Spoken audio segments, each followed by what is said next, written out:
Maintain کرنے کی کوشش کرتا ہے، اور تلاوت کے ذریعے سے، اچھے کاموں کے ذریعے سے.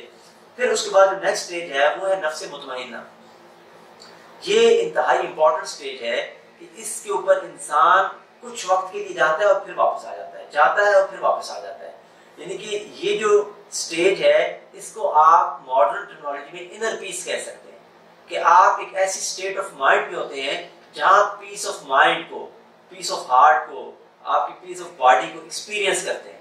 یعنی کہ جس کو دنیا کے بڑے بڑے مذاہب، ہندوازم میں، بدھزم میں، ایون تصوف میں بھی کچھ لوگ جا کے اس کو اچیو کرنے کی پراپرلی کوشش کرتے ہیں، ان کیفیات کو محسوس کرنے کی کوشش کرتے ہیں. اس کے اندر بھی اگر آپ جا کے دیکھیں تو وہ یہی کرتے ہیں کہ اپنے کھانے کی مقدار کو کم کر لیتے ہیں. وہ نیچر کے قریب جا کے، کہیں پانی کے قریب، پہاڑوں میں، درختوں کے پاس جا کے رہتے ہیں تاکہ پیوریفائڈ آکسیجن ان کے اندر جائے. جو شہروں میں شور ہے، دھواں ہے، بہت زیادہ لوگوں سے ملنا ہے، کیونکہ لوگوں کی جو نیگیٹو انرجی ہے وہ آپ کے اوپر اثر انداز ہو رہی ہوتی ہے. تو کچھ وقت کے لیے آپ وہاں جاتے ہیں اور پھر آپ جو ہے وہ اپنے آپ کو ریفائن کرتے ہیں، اپنے آپ کو پاک صاف کرتے ہیں. اور یہی تصور اسلام میں اعتکاف کے حوالے سے دیا گیا کہ آپ اعتکاف میں جب بیٹھتے ہیں تو بیسیکلی آپ کوشش کرتے ہیں کہ آپ لوگوں سے زیادہ انٹریکٹ نہ کریں. آپ اپنی آبزرویشن کو منیمم ایک مسجد کے لیول تک لے آتے ہیں. آپ کی جو آئیز کے ذریعے سے بہت زیادہ ڈیٹا انپٹ ہو رہی ہوتی ہے اس کو آپ کنٹرول کرتے ہیں. تو آٹومیٹیکلی اس سے یہ ہوتا ہے کہ آپ نفس مطمئنہ کے اسٹیج کی طرف جو ہے وہ ٹرانسفارم ہو رہے ہوتے ہیں، ڈیولپ ہو رہے ہوتے ہیں. اسی لیے اللہ تعالیٰ نے فرمایا کہ یا ایھا النفس المطمئنہ ارجعی الی ربک راضیۃ مرضیہ، کہ اے نفس مطمئنہ اپنے رب کی طرف لوٹ، تو اس سے راضی اور وہ تجھ سے راضی. یعنی کہ ہمیں اس ہائر لیول کے اوپر اپنے آپ کو لے کے جانا ہے، لیکن جب تک دنیا میں ہم اس کو ایکسپیرینس نہیں کریں گے، اس کو ڈیولپ نہیں کریں گے، اس وقت تک شاید آخرت میں بھی اس نفس مطمئنہ کی سٹیج کا حاصل کرنا جو ہے وہ مشکل ہے. تو رمضان کا ایک مقصد یہ بھی ہے کہ ہم نفس مطمئنہ کی سٹیٹ کو حاصل کرنے کے لیے اس ایک ماہ میں اپنی ایکٹیویٹیز کو اس طریقے سے پلان کریں. اس بات کو اگر ہم مزید آسان کریں تو ہم یوں کہیں کہ انسان کو جنت میں جانے کے لیے جو فریکوینسی چاہیے، بیسیکلی اس فریکوینسی کو ریلیجیس ٹرمینالوجی میں نفس مطمئنہ کا نام دے دیا. اب اگر آپ اپنی تھاٹس کی وہ فریکوینسی، ایموشنز کی وہ فریکوینسی اور اعمال کی وہ فریکوینسی دنیا میں ڈیولپ نہیں کر پائیں گے تو پھر اللہ تعالیٰ نے آخرت میں ایک پورا نظام رکھا ہوا ہے جس کے ذریعے سے آپ کی وہ فریکوینسی مینٹین کی جائے گی اور پھر آپ کو جنت میں بھیجا جائے گا. وہ پروسیس دوزخ کا بھی ہو سکتا ہے، وہ پروسیس حساب کتاب کی سختی کا بھی ہو سکتا ہے، وہ پروسیس اللہ تعالیٰ کے سامنے شرمندگی کا بھی ہو سکتا ہے. یعنی کہ اس کی بہت سی مختلف جو ہے وہ میتھڈالوجیز ہو سکتی ہیں، لیکن اصل بات یہ ہے کہ آپ کو اس سٹیج تک جانے کے لیے جو ہے وہ جانا پڑے گا. تو رمضان بیسیکلی آپ کے نفس کے تزکیے کا ایک کہہ لیں کہ ایک ماڈل ہے جس ماڈل سے آپ نے گزرنا ہے، اور آپ کا ماضی اس کی روشنی میں انالیسس ہوگا، مستقبل کی پریڈکشن ہوگی، اور پریزنٹ میں آپ اپنا انالیسس کر کے اور اپنے آپ کو جو ہے وہ ریفارم کریں گے، اپنے آپ کو ریویو کریں گے، اپنی پرسنالٹی کا اپنے آپ کو ڈیولپ کریں گے، اور پھر جو ہے اس کی روشنی میں آپ جو ہے وہ پرفارم کریں گے. تو اب ہم یہ دیکھتے ہیں کہ یہ ہم نے بات کی پرسنل حوالے سے.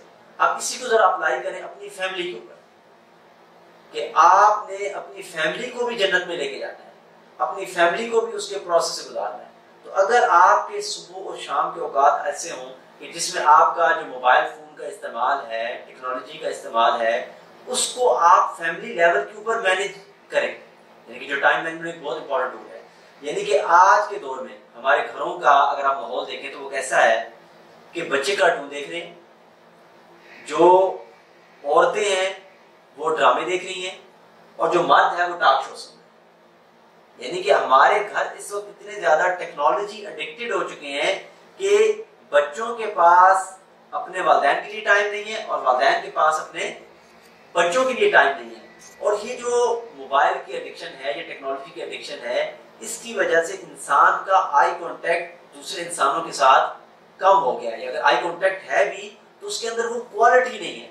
جب آپ اپنے بچوں کے ساتھ آئی کانٹیکٹ سے بات چیت نہیں کرتے تو آپ کا بانڈ ان کے ساتھ ڈیولپ نہیں ہوتا. جب بانڈ ڈیولپ نہیں ہوتا تو آٹومیٹیکلی آہستہ آہستہ یہ ریلیشن ڈیمیج ہوتا ہے، اور جب 17 18 20 سال کی ایج میں بچہ پہنچتا ہے تو اس کے ریلیشن شپس آپ کے ساتھ بالکل کہہ لیں کہ ایک ایسی ورج پر ہوتے ہوتے ہیں، ایسے اینڈ پر ہوتے ہیں کہ پھر اس کو دوبارہ مینیج کرنا اور مینٹین کرنا کسی بھی انسان کے لیے یا سوسائٹی کے لیے مشکل ہو جاتا ہے. تو یہ بھی ہمارا ایک چیلنج ہے. تو رمضان میں ہم اس آبجیکٹو کو بھی اچیو کر سکتے ہیں کہ اگر ہم اپنی ٹیکنالوجی کے استعمال یا موبائل کے استعمال کے کوئی SOPs بنا رہے ہیں، اسٹینڈرڈ آپریشنل پروسیجرز جو ہوتے ہیں کہ میں اپنے موبائل کا استعمال 1 گھنٹے سے زیادہ نہیں کروں گا، یا فرض کر لیں کہ میں جو اس کا استعمال ہے وہ فلاں ٹائم کے اوپر کروں گا، مغرب کے بعد نہیں کروں گا، یا فرض کر لیں کہ صبح سورج نکلنے سے پہلے نہیں کروں گا، تو آٹومیٹکلی اس سے بھی آپ کی جو اسپریچولیٹی ہے وہ زیادہ ایکٹیویٹ ہو جائے گی اور آپ اسپریچولی بھی زیادہ ایک فٹ پرسنالٹی کے طور پر سامنے آئیں گے. کیونکہ رمضان کے جیسے مقاصد کی بات کر رہے ہیں تو ہم نے یہ کہا تھا کہ جسمانی طور پر آپ کی پرسنالٹی کو ڈیولپ کرنا بھی رمضان کے مقاصد میں ہے، مینٹلی انٹلیکچولی ڈیولپ کرنا بھی رمضان کے مقاصد میں ہے، ایموشنلی جذباتی طور پر ڈیولپ کرنا بھی رمضان کے مقاصد میں ہے، اور اسپریچولی بھی آپ کی پرسنالٹی کو ڈیولپ کرنا رمضان کے مقاصد میں ہے. تو اگر آپ غور کریں گے تو رمضان کا مہینہ تقریباً تمام ڈومینز کو جا کے ٹچ کر رہا ہے، لیکن رمضان کا مہینہ اس وقت تک ان چاروں ڈومین میں افیکٹو نہیں ہو سکتا جب تک آپ کی نیت نہیں ہے کہ ان چاروں ڈومینز میں رمضان جا کے اثر انداز ہو. کیونکہ انما الاعمال بالنیات، کہ بے شک اعمال کا دار و مدار نیتوں پر ہے. کیونکہ بہت سے لوگ ایسے ہیں کہ جو بھوکے پیاسے تو رہیں گے حدیث کی روشنی میں، لیکن شاید رمضان کے ذریعے سے جو بخشش، جو مغفرت، جو گناہوں سے خلاصی، جو پرسنالٹی ڈیولپمنٹ یا جو افادیت اس کی سوسائٹی کو ہونی چاہیے وہ نہیں ہوگی. تو اللہ تعالیٰ سے دعا ہے کہ اللہ تعالیٰ جو ہے وہ رمضان کو ہماری پرسنالٹی کو، ہماری فیملی کو اور ہماری سوسائٹی کو ٹرانسفر کرنے کی توفیق عطا فرمائے. انشاءاللہ نیکسٹ ویک جو ہے آپ سے بات. جی ڈاکٹر صاحب بہت بہت شکریہ. آج ہم نے اس ٹاپک پہ دوسرا سیشن کیا ہے. انشاءاللہ نیکسٹ ویک میں ہم دوبارہ آپ کے پاس حاضر ہوں گے مزید اسی ٹاپک پہ ڈیٹیل سے بات کرنے کے لیے. السلام علیکم.